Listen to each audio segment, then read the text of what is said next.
Ни много ни мало, через 9 лет наш город Якутск справит свое 400-летие. 400 лет истории российского государства в этом Ленском крае. Истории великих свершений, а также и темных страниц в истории России. Сегодня мы познакомим наших зрителей истории якутской ссылки, а также мы посетим интереснейший музей, связанный с музыкальной культурой нашего края. Приятного просмотра. История политической ссылки в Якутии – это самостоятельный, можно сказать, раздел у историков. Она очень богата на события, на интересных личностей и так далее. Но была такая избитая фраза, все, наверное, помнят со школы, что Якутия – это тюрьма без решеток, что невозможно отсюда было убежать никак, ни зимой, ни летом. Все-таки были попытки побегов, причем удачные были и неудачные. Чернышевский был организован, его побег. И, например, женщина Эссон была такая, она с Алекминска в 1902 году сумела убежать на санях с двойным дном. И был такой известный Зинзинов, это эсер, он участвовал в подрыве, значит, охранного отделения. Он сумел купить собак, лаек, и просто спокойно ушел на Аляску. И потом оказался за границей, был известным журналистом в Америке. Но были попытки, можно сказать, протестов полицейных. Я могу привести два таких известных, которые были по всей стране и за рубежом отголоски. Это Романовка. А еще раньше это Монастыревка, 1889 год. Они были вооруженные с применением, значит, огнестрельного оружия, были жертвы. История политической ссылки – это как раз вот интересный такой раздел исторический, который привязан к географии вот Якутии. Очень много известных людей у нас были в ссылке. Мы должны очень хорошо знать вот этот раздел истории.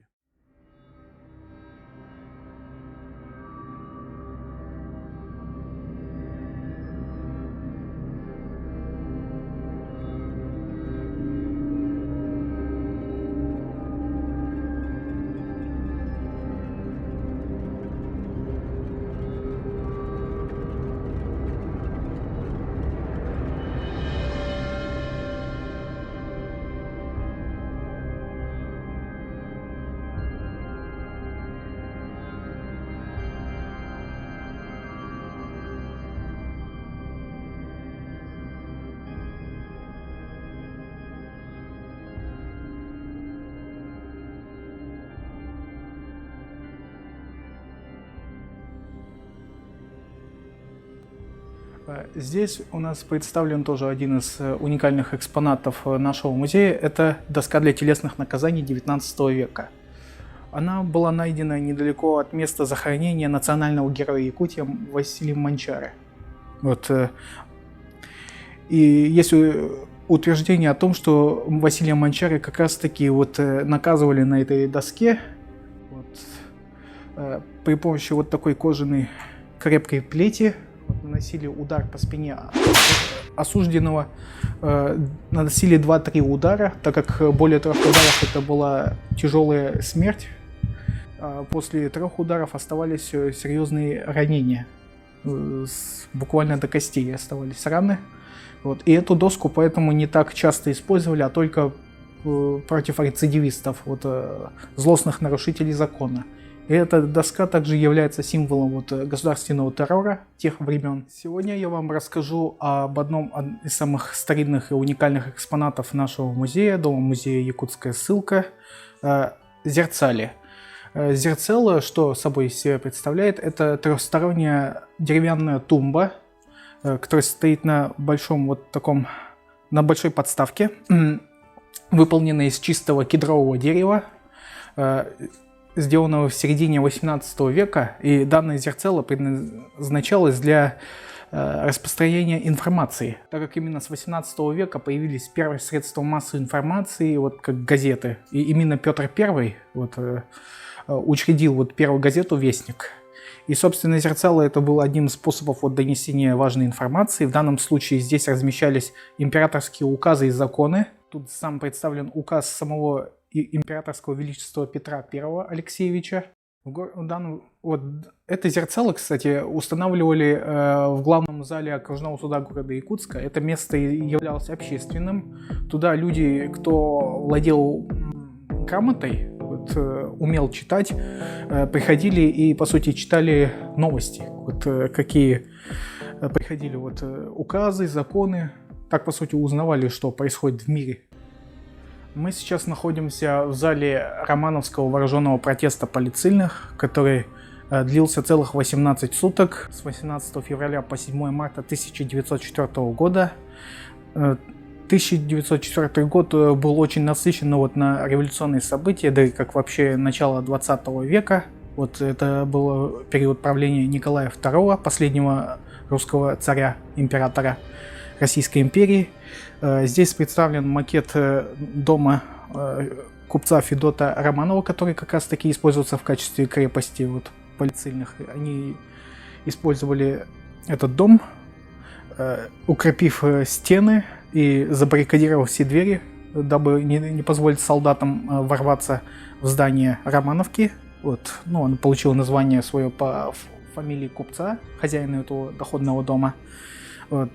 Протест начался вот, по сути с возникшего вот, со стороны вот, царской администрации произвола. Оно заключалось вот, в ущемлении вот, прав полицейных, запрещали покидать место ссылки, поехать вот, на лечение, вот, и не разрешали видеться со своими новоприбывшими товарищами, которые вот прибыли в Якутию вот как место ссылки, вот, рвались в квартире полицейным и устраивали вот именно такие обыски, скорее для устрашения. Царская администрация не выпускала тех полицейных, которые вот отсидели свой срок, а их должны были выпустить на свободу, вот, причем за казенный счет отправить их на родину, но царские власти этого вот не делали, с чего и начался вот протест полицейных. Романовцы вот добивались справедливости. Царские власти наконец перестали ущемлять их права и вот уважать права и свободы. Этот протест возглавляли Антон Костюшко-Валежанч и Виктор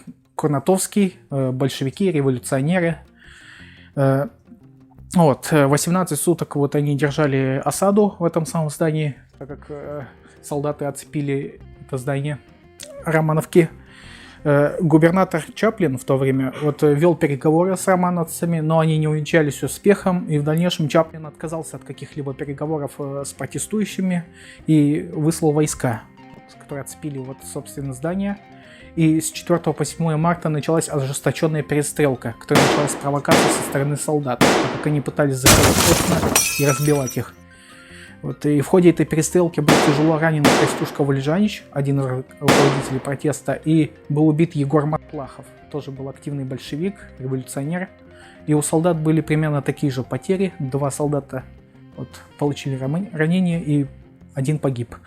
И в итоге 7 марта романовцы, повредив все свое оружие, которое они использовали, это были охотничьи оружия 12-го калибра, повредили свое оружие с целью, чтобы оно не досталось вот солдатам, так как это был вопрос чести. В итоге к утру вот 7 марта романовцы сдались и сложили все свое сломанное оружие и были арестованы. И летом того же 1904 года начался судебный процесс над романовцами, и в итоге их приговорили к 12 годам каторжных работ. Романовский протест оставил широкий резонанс в обществе российском, и даже о романовском протесте узнали за границей. Начались акции солидарности с романовцами по всей Якутии, Якутской области и по всей Российской империи. И даже в таких городах, как Лондон, Женева и Берлин, тоже проводились вот митинги солидарности с романовцами. И в итоге в октябре 1905 года, во время Первой русской революции, всех романовцев амнистировали, выпустили на свободу. Мы сейчас находимся в зале, посвященном истории Василия Приутова, полицейного, который вот, собственно, проживал в этом самом доме Федота Романова примерно год. И буквально за год до романовского протеста Василий Петрович проживал в доходном доме Федота Романова в течение 1 года. и прекрасно общался с хозяином дома Федотом Петровичем Романовым и его семьей. Вот.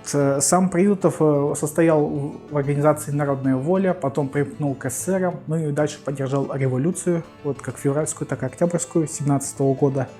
Вот. Приютов был в Якутске более известен как профессиональный фотограф, который вот работал вот с таким вот фотоаппаратом. Приютов был настоящим профессионалом своего дела. Его фотографии отличались невероятно высоким качеством, и Приютов всецело отдавался этому делу. Вот, и именно своим качеством, вот, высоким качеством фотографий он отличался от своих коллег по цеху. В нашем музее представлены далеко не все фотографии вот Приютова.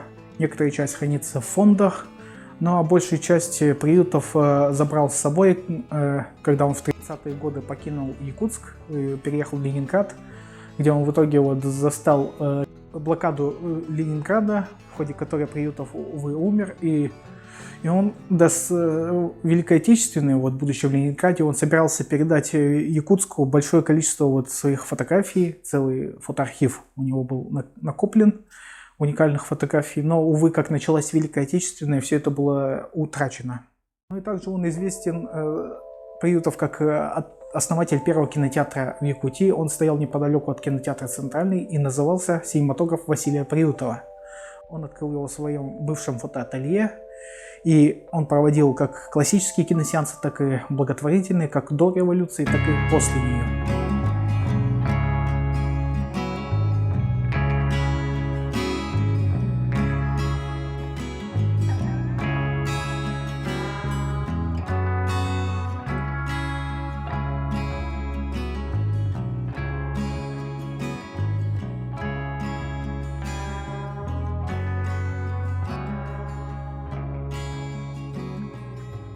Здравствуйте!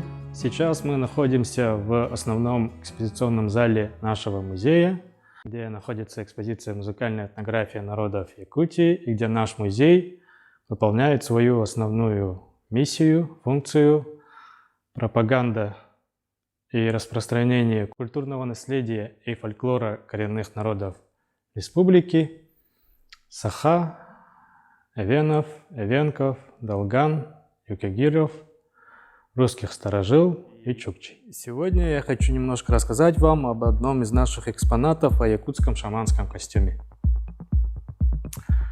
Шаманизм – это древнейшая форма человеческой религии. И она предполагает наличие определенных атрибутов. Вот. У якутского шамана это его, собственно, костюм, бубен и колотушка. Костюм делался из кожи, основания, и снабжался многочисленными металлическими подвесками, количество и содержание которых могло с развитием карьеры шамана меняться. Обязательным было наличие вот этой вот подвески, ремня, называемого тегин, за который помощник шамана, Котуруксут, держал его, чтобы он, например, во время камлания, во время религиозного экстаза не упал. Далее на шаманском костюме обычно присутствуют металлические подвески, которые символически изображают кости человеческие. Вот, например, это или вот это. Предположительно, они символизируют смерть и возрождение человека в качестве шамана уже. Есть на костюме многочисленные зооморфные подвески, вот, в виде изображающие птиц или животных, как на этом. Предположительно, они символизируют собой духов-помощников шамана. Также костюмы обшиты по низу и иногда по рукавам бахромой. Многочисленные металлические подвески, расположенные в основном в верхней части, их смысл не совсем ясен. Некоторые из них предположительно должны служить как убежище для души человека, которого шаман должен излечить и вернуть его душу Кут из Нижнего мира, отобрать его злых духов Аббаса. Вот эта вот подвеска металлическая круглая, она называется ойбон и символизирует путь в мир духов. Вот эти вот металлические подвески на груди круглые, это может говорить о том, что первоначально у саха шаманы были исключительно женщины.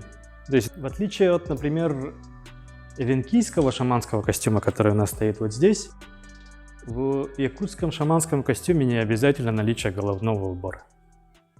Вот этот музыкальный инструмент, представленный в нашей экспозиции, называется джага. Этот инструмент его история была исследована вот этим мастером Избековым Акимом Дмитриевичем, и он же изготовил нам вот этот джагу. Предполагается, что это был ритуальный инструмент, то есть не использовался в развлекательных целях, а использовался для двух религиозных обрядов. Первое — это на Эсехе, когда и спрашивали благословения у верховных божеств. Им мерно били землю. При этом вот колотушки деревянные, они бились о полый корпус инструмента и издавали звук.